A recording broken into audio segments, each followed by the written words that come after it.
O que é viver nessa cultura? Mas, que Priscila, mudanças são essas? tem um dado aqui interessante, que a colega falou do sotaque, né? Que ela ainda traz sotaque, mas a gente tem vários sotaques no nosso grupo. Olha só que Tem legal. vários sotaques aqui no nosso grupo, porque nós temos um Facebook, é uma página, né? Você encontra o link lá no grupo, que uma série de atividades se desenvolvem ali. Eu levantei umas estatísticas do Facebook e a idade dos participantes vai de 18 a mais de 55.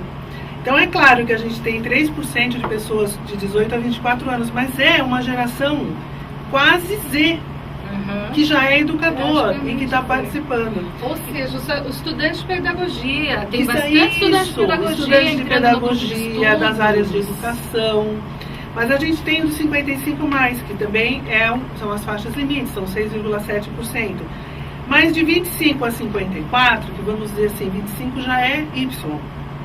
É o foco do pessoal que está aqui. Então são sotaques variados. E nós nos acostumamos com a diversidade de sotaques. Então é muito interessante esse dado aqui do participante do Facebook. E é interessante ressaltar também que a gente tem participantes já do Brasil todo, de todos os estados. Temos professores de sala de aula, tem representante dos núcleos de tecnologias educacionais, tem uma diretora de uma escola do projeto Um Computador por Aluno, lá do Rio Grande do Sul, educadores que já são blogueiros, educadores que estão começando a entender o que é um blog, o que são essas ferramentas todas, os estudantes que eu já citei, universitários, professores universitários, pesquisadores, ou seja, o grupo está bem abrangente e se automediando. A mediação coletiva parece que já começou, já tem participantes postando novos tópicos de fórum também, falando dos pais, que era até um tema que a gente não tinha pensado a princípio, mas já tem um participante colocando lá. E os pais, como ficam a educação na família? Gil, tem pergunta aí, né, na TV Web? Um comentário, mas antes eu queria fazer uma adenda aqui para Marta Mello, que ela falou para todos no chat, e gostaria de mandar um grande abraço para a Sônia, amiga do Twitter. Então, Sônia, um abraço. Obrigada, Marta, muito obrigada. Bom, é novamente a Michele Moraes, do Pará, que comentou um pouco sobre a falta de estrutura das escolas. Ela faz um comentário: são tantas comunidades interessantes, tantos recursos, tantos artigos, fóruns, trocas. Quando começo a ler, não quero parar. Administrar o tempo na cultura digital dá um pouco de trabalho. E aí ela comenta que o diário de bordo pode ajudar. Olha, isso aí. A gente tinha pensado, né, antes de começar, temos que falar dessa questão do tempo. Tem, como eu disse, já disse no começo, é um jeito novo da gente viver, da gente se locomover no ambiente virtual, que exige exatamente isso que a Michele colocou, a administração do tempo no ambiente virtual. Então essa vivência era esperada, o fato de poder pular de um tema para o outro, de um desafio para o outro, fazer escolhas. Isso faz parte do processo de aprendizagem, aprender na cultura digital, viver na cultura digital, né?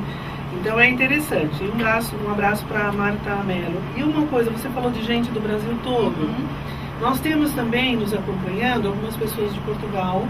Olha só que interessante. Professores de Universidade do Porto que solicitaram a participação. E temos também um número interessante de pessoas da Argentina, da Espanha, isso por conta das fundações, né, da Fundação Telefônica.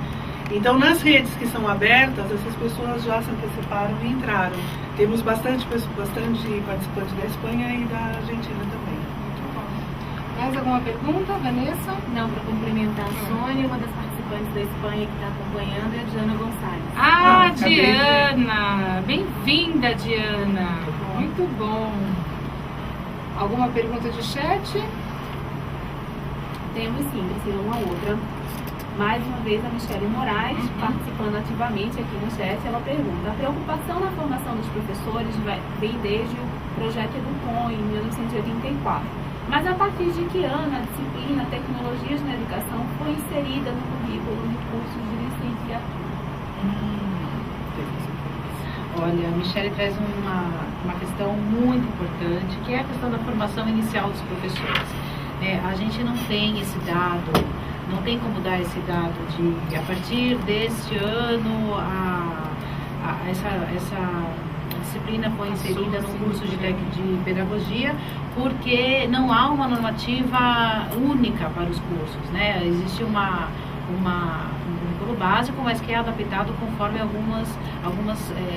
universidades podem fazer opções na questão das disciplinas.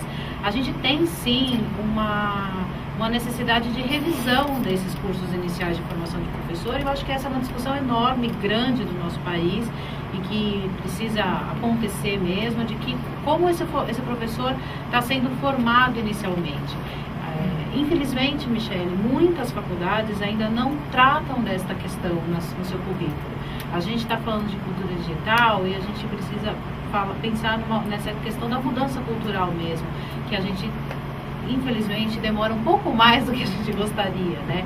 São muitas pessoas, são hábitos, são currículos, são documentos, são estruturas, são hábitos, e a gente sabe que tudo isso acaba demorando muito para mudar, mais do que a gente gostaria. Então, eu acho que a gente pode continuar essa conversa sobre essa formação inicial do professor lá no grupo. Existem algumas pesquisas que já foram feitas, a Fundação Vitor Tívica lançou há pouco tempo um levantamento sobre essas faculdades de pedagogia, o que trabalham.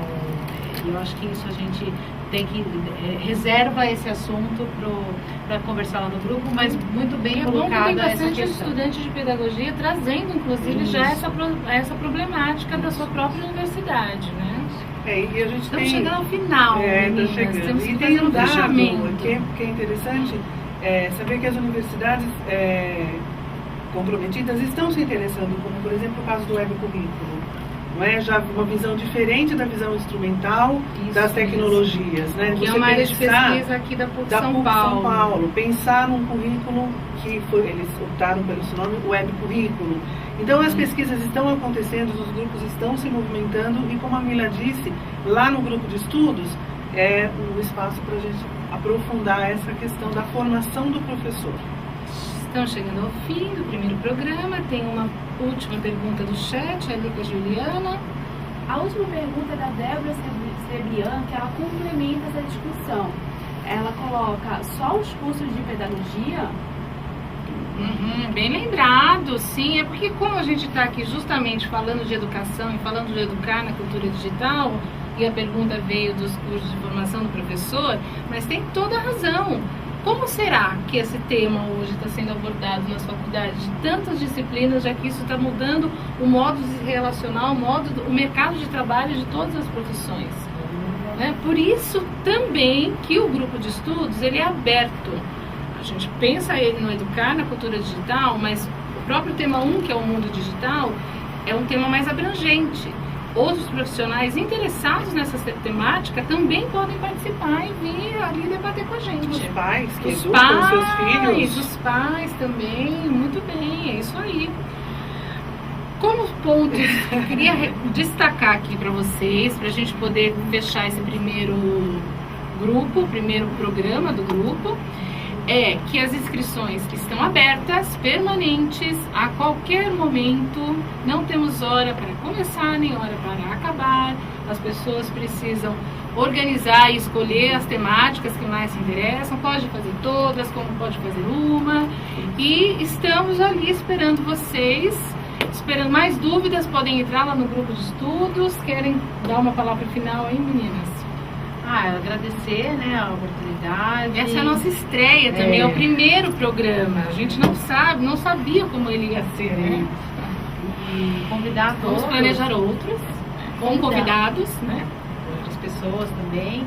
E convidar quem ainda não entrou para o grupo para que entre e venha conversar com a gente, fazer boas perguntas, trazer boas práticas, fazer comentários, compartilhar documentos, fontes, pesquisas, dados, e acho que tudo isso enriquece o grupo como um todo, e a gente está lá esperando por vocês. Eu queria agradecer também bastante estar aqui, poder conversar com o usuário, o participante do grupo de estudos, desejar que vocês se sintam acolhidos no grupo E se por acaso tiverem dúvidas de qualquer tipo, vocês podem acessar os ambientes de interação. No caso de dúvidas sobre o ambiente, sobre inscrição, sobre como acessar determinados pontos, nós temos uma pessoa que responde no Fórum Tira Dúvidas, que é a Cláudia. Então vocês não hesitem em perguntar. Nos fóruns dos temas, temos um quadro de avisos para manter vocês informados sobre todos os eventos, sobre todos os movimentos. E a partir de agora, não é, Pri? Nós vamos ter eventos no Twitter, alguns eventos no Facebook. Então é interessante vocês manterem sempre uma atenção no quadro de avisos e perguntarem sempre. Então tem uma equipe lá de mediação. Deixo um abraço aqui para o JC, o professor José Carlos, que está com a gente. E sempre que perguntar, a gente vai estar lá, uma equipe para ajudar vocês. Eu queria agradecer a toda a equipe aqui dos bastidores da TV Web da Editora Moderna, que a gente está muito feliz de poder fazer, aproveitar todo esse recurso aqui para poder ampliar as possibilidades do nosso grupo de estudos. As meninas da nossa equipe, Vanessa e Juliana, que ficaram acompanhando as perguntas. E até o próximo programa, em breve, acompanhem pelas redes sociais. A gente vai marcar com convidados e sempre nessas temáticas envolvendo a cultura digital. Boa tarde para todos.